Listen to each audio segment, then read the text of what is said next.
Friends, welcome back to my channel. तो friends, सबसे पहले आप सभी को दिवाली की ढेर सारी शुभकामनाएं। हैप्पी दिवाली। तो आज की वीडियो में मैं आप सभी के साथ शेयर करूंगी लक्ष्मी माता की कहानी। तो आइए सुनते हैं और जानते हैं इनके बारे में कुछ। तो फ्रेंड्स, अगर ये स्टोरी आप सभी को अच्छा लगेगा तो लाइक कीजिएगा, चैनल को सब्सक्राइब करना बिल्कुल नहीं भूलिएगा और अपने फैमिली फ्रेंड में इसे जरूर से शेयर कीजिएगा। तो सदियों से चली आ रही ये परंपरा, ये बातें आप सभी ने सुना होगा कि लक्ष्मी जो है बहुत चंचल होती हैं। उनका मन जो होता है बहुत चंचल होती है। वो आज हमारे घर है तो कल आपके घर है। वो इतनी चंचल है कि कभी भी एक जगह नहीं रहती हैं। और जिनके यहाँ रहती हैं उनके यहाँ खूब रहती हैं, और जिनके यहाँ नहीं रहती हैं उनके यहाँ दरिद्रता रहता है। और जिनके यहाँ लक्ष्मी में वास होता है उनके यहाँ किसी चीज़ की कमी नहीं होती है। तो आइए इनकी एक छोटी सी स्टोरी सुनते हैं और जानते हैं इनके बारे में कुछ। तो बहुत पुराने समय की बात है। एक सेठ के यहाँ लक्ष्मी माता बहुत दिनों से रहती थी। लेकिन जैसा कि मैंने कहानी शुरू करने से पहले ये बात आप सभी को बताया है कि लक्ष्मी का मन जो है बहुत चंचल है। वो एक जगह स्थिर नहीं रहती हैं। तो बहुत दिन रहते रहते उनको सेठ के यहाँ हो गया था। तो एक दिन की बात है कि उनके मन में आया कि अब मुझे इस सेठ के यहाँ नहीं रहना है, अब मैं कहीं यहाँ से दूसरे के यहाँ जाऊंगी। रात को सेठ सो रहे थे और सोने में ही उन्हें सपने में ये लगा कि कोई बहुत सुंदर नारी लाल कलर की साड़ी में कहीं जा रही है। उन्हें ये चीज सपने में लगा, लेकिन आंख खोले तो वो देखे कि हकीकत में एक लेडीज उनके कमरे से बाहर निकल रही है। वो बिना कुछ सोचे समझे उस औरत से पूछे कि हे नारी, आप कौन हो और इतनी रात को कहाँ जा रही हो। इस पे सेठ से लक्ष्मी माता बोली कि मैं लक्ष्मी हूँ और आपके घर में कई सदियों से, बहुत दिनों से मैं हूँ। अब मेरा यहाँ मन नहीं लग रहा है और मैं यहाँ रहना नहीं चाहती हूँ। लेकिन आपके घर में जब से मैं हूँ मेरी कद्र बहुत अच्छे तरीके से हुए हैं। ब्राह्मणों को दान दिया गया है। आपके घर में हमेशा सुख शांति रही है और गरीबों को खाना खिलाया गया है। तो मैं बहुत प्रसन्न थी जितने दिनों ही हम आपके घर में थे।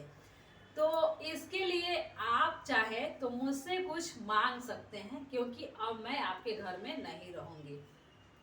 लक्ष्मी का ये बात सुन सेठ के मन में आया कि मैं अकेला कुछ मांगता हूँ तो अपने मन से मांगूंगा। मेरी तो पूरी फैमिली है, मेरे फैमिली में मेरे चार चार बहुएं हैं। तो क्यों ना मैं उन सबको इकट्ठा करके और कुछ राय मसौदा करके लक्ष्मी माता को बताते हैं। और उन्होंने लक्ष्मी माता से बोला कि माँ, एक दिन का समय मुझे दीजिए। मेरे घर में मैं अपने फैमिली में बैठ के और इस पे बात करूँगा, और सेकंड दिन आप कृपा करके मेरे सपने में आइएगा तो मैं अपनी राय आपसे बताऊंगा। लक्ष्मी माता बोली कि चलो ठीक है। दूसरे दिन सेठ फिर से सो रहे थे और लक्ष्मी माता प्रकट हुई। तो सेठ ने बोला कि हे लक्ष्मी माता, मेरे घर में मेरी चार बहुएं हैं। तो मैं चारों से राय किया तो सबसे बड़ी बहू जो है मेरी, वो बोली कि आप लक्ष्मी माता से खूब सारा चांदी और सोना मांग लो, जिससे कि हमारे सारे घर हमेशा भरे रहें।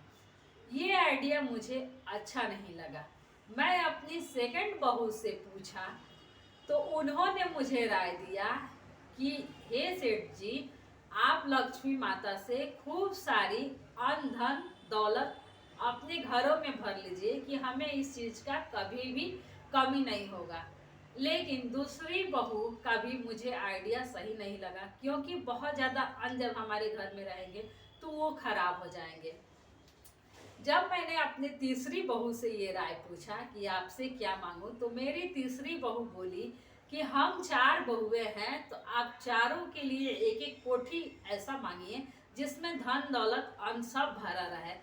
उसकी आइडिया भी मुझे अच्छी नहीं लगी।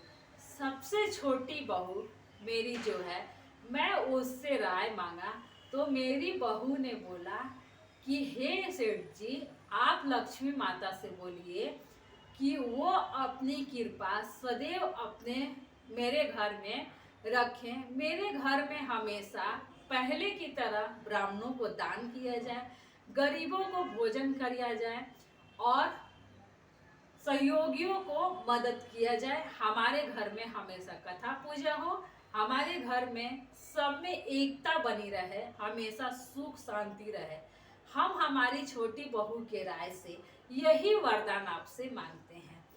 ये सुन लक्ष्मी माता बहुत ही तेज मुस्कुराई और बोली कि हे सेठ, तुम्हारी जो छोटी बहू तुम्हें बताया है, ये राय तुम बहुत मुझे संकोच करने के लिए बोले हो।